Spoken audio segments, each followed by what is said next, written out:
Hi y'all, welcome to my shop. I love turning practical things. I guess I don't think myself that much of an artist, more of a craftsman, but I love wood turning and I like solving problems with wood turning. Let's say you got a computer desk with a hole in it to run cables through, and it's kind of unsightly. Maybe a desk you made, maybe one you had to repurpose and drill a hole through. I want to show you a way to kind of corral all those cables in an attractive, with an attractive cover using a desk grommet we're going to make today. That hole in the wood that you need to run cables through can sure look ugly. Let me show you how to fix that. Sure, you can buy one from plastic at the big box home improvement store, but heck, you're a wood turner. After all, you wouldn't you wouldn't buy knobs for your shop cabinets, would you? Would you? So this is what I'm talking about. Turning a wooden grommet that helps mask and makes that hole more attractive that you're going to run wires and cables through. So I wanted to decrease the wiring clutter that I have here on top of my cabinet, and I just don't have room. So I'm going to move a couple of those cables, the one to my speaker and my echo dot, and put it in this cubby hole along with my drills and a drill battery charger, and perhaps the charger for my Trend Pro air respirator. There's an old saying that form follows function, and it appears to me that this size hole that I'm going to use a hole saw to drill with will more than easily accommodate this plug, and that hole will be plenty big enough to accommodate these three cords. So that's the size I'm going to work from. So that grommet needs to have about a 1/4 inch all the way around for it to fit in the hole. So I'm going to take this size and make it about a 1/2 inch bigger, 1/4 inch on each side for that little shoulders. So I'm going to use this piece of scrap maple. You know, you can pick a color that's suitable for your furniture. I decided to go with something that would kind of blend in this, but I could have used cherry for a contrast. Kind of depends on what you're interested in. So I'm going to make this, the hole saw is 1.5 inches, 1/4 on each side. So I want to make this, the grommet, the outside size of that grommet, 2 inches. So let me go over to bandsaw and cut that blank out. So let's drill a hole first. Got my hole saw mounted.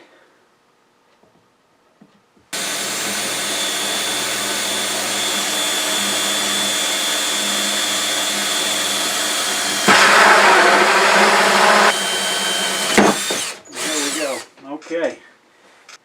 Okay, I'm going to use a threaded glue block to mount that blank on.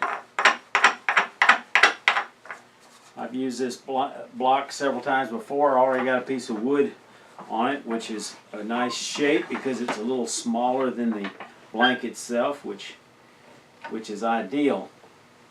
First thing I got to do is face this off.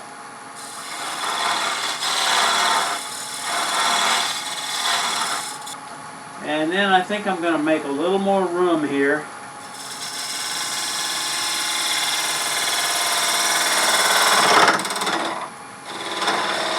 Bring that blank around. Check it for flatness. That looks good. I'm going to use some turner's tape. Cut off a couple of strips about that big. Right there. One would probably be enough, but I'm a belts and suspenders kind of guy. Yeah. One would have been plenty. Open this up a little bit. Just slice it. That's the easiest way to get this tape off. I'm just going to use a regular 5 center. That way it'll make it easy to center, and that little nub's going to get turned away anyway. Okay, now for this tape to really hold it, I want to let it set for just a couple of minutes before I finish, before I go to turning it around. Let's go ahead and switch to a smaller tool rest, make it a little easier to get in here. Now I could use a set of dividers, make it half as big as the hole, and mark this thing where I want to put that flange, but I think an easier way is I'm going to switch to a cone center, and I'm going to actually use that plug that I cut out because I know that's the inside of that hole. And it's got like a 1/4 inch hole in the middle, but this cone center, we'll square it up, and then I'll just trace around it. Easy peasy. Just look for a simple solution. And we know we need to come just inside of that mark to fit inside that hole. So we can back off of that. Leave a little tailstock support for a little while. It never hurts. Always keep tailstock support as long as possible. So we're just going to come in from each side.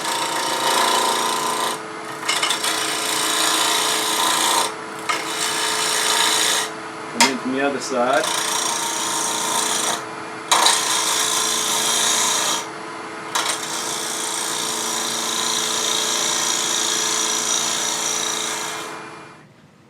Some folks might think you ought to cut that with a parting tool, but then you wind up grabbing the grain because this is like a bowl blank. The grain is running this way, not this way, so you don't want to use a parting tool. But by coming in sideways, we'll be cutting side grain, and it'll just be real easy. Now I want to come in about a quarter of an inch, so it'll fit down in that hole. I don't have to be perfect about it. Now I want to come just inside.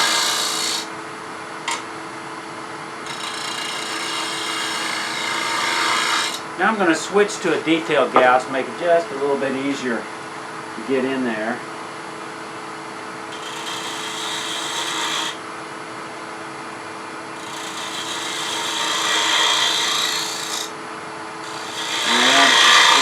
Camper, so this thing will sit down in there well. This board was kind of rough cut, so this surface is not squared off. So let me take just a second and square it off.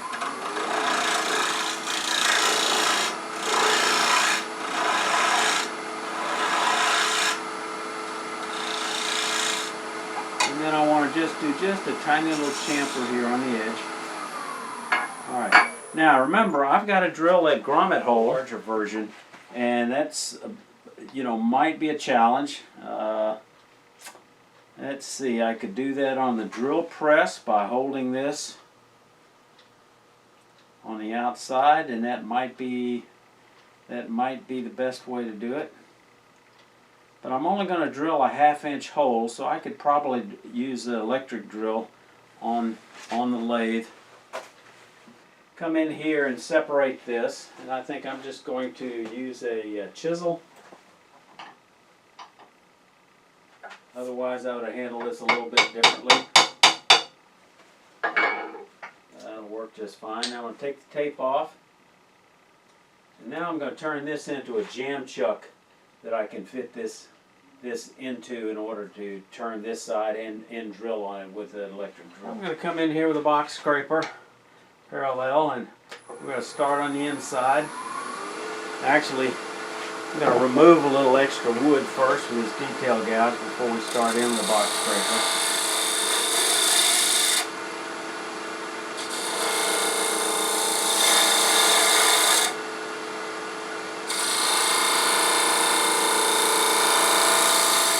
A little less wood for that scraper.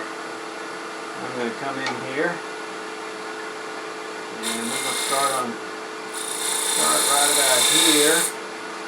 Now let's do a little test fit. And it's like fitting the lid of the box with these jam chucks. You want to take your time. Don't get in too big a hurry.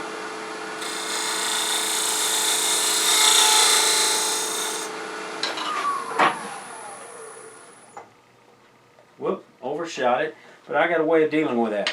The way I'm going to deal with it, I'm going to continue to use these pieces of Turner's tape, and I'm just going to put a little bit on this side, overlapping that hole just a little bit on this side. You'd almost thought I planned this little accident, huh? Alright, so now we're going to go ahead and bring back the that soft touch we were using originally to kind of force this into place. and hold it into place. And let's give that just a moment to set up, and then while we're waiting, I think I'll go ahead and just cut off some of this excess with my trusty pocket knife. Okay, so now all we got to do is take this down and round it over. I want to have a flange, just a little bit of an edge here, of somewhere between a 1/16 and 3/32 of an inch, but it's not worth measuring. That'll be close enough. Like that. This is going to be the outside of my drill hole right here, and I'm going to drill it a 1/2 inch. So I'm going to back off here about a 1/4 of an inch to start that hole, and then I can go ahead and drill that thing all the way down through here into this sacrificial block that I've had glued on here. It won't make any difference. So I want the outside of the hole to be right there where that flange is, or that shoulder. So I drew a hole extending from there through the center, and I can locate the drill bit along that line. And I decided instead of a 1/2 inch, I want 5/8. So all I need to do is put the point on that line and the outer edge up right against here.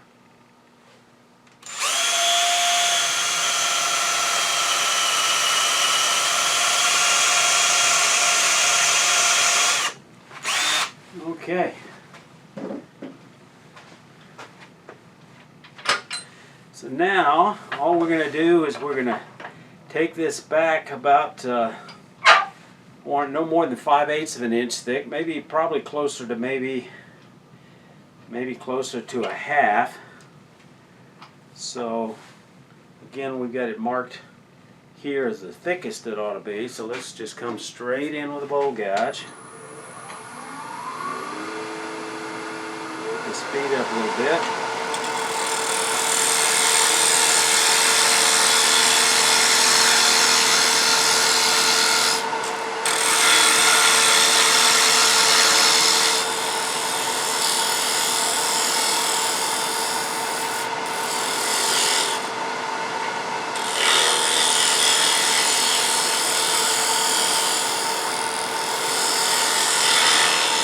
You make just a slight OG out of it.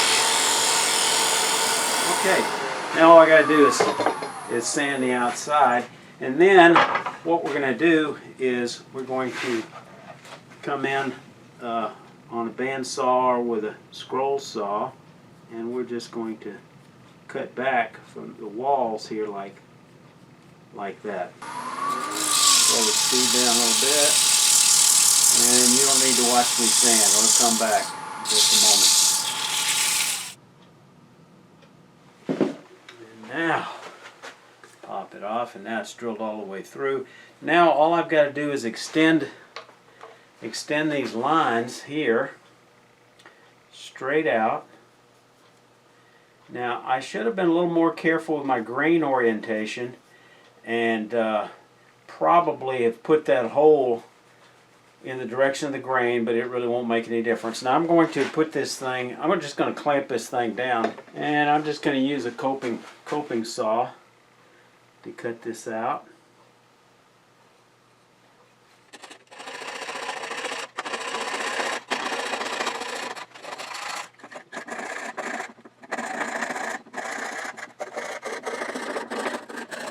I should put a clamp on here to hold this down. And there we go. Now I'm just going to take a sanding stick like this, just smooth that out a little bit. Obviously the hole has to accommodate the cords, but it may not necessarily have to accommodate the power block, although this one slips through that a problem. This one does not, but because it's a USB, I can run it through and worry about plugging the block in on the other side. And then for my power supply, I can just run that up through the bottom like this. I put in my grommet, like there. And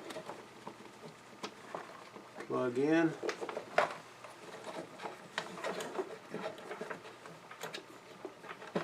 And everything is nice and neat looking. I can turn that around a little bit if I want to kind of hide it. And there we are. Let me show you the back side. This distance only has to be about 1/4 of an inch, about 1/4 of an inch deep, and then you've got it. If you're a new visitor to my channel, I'd appreciate if you consider subscribing, and if you like this video, hit the like button. Y'all stay safe. Come on back here.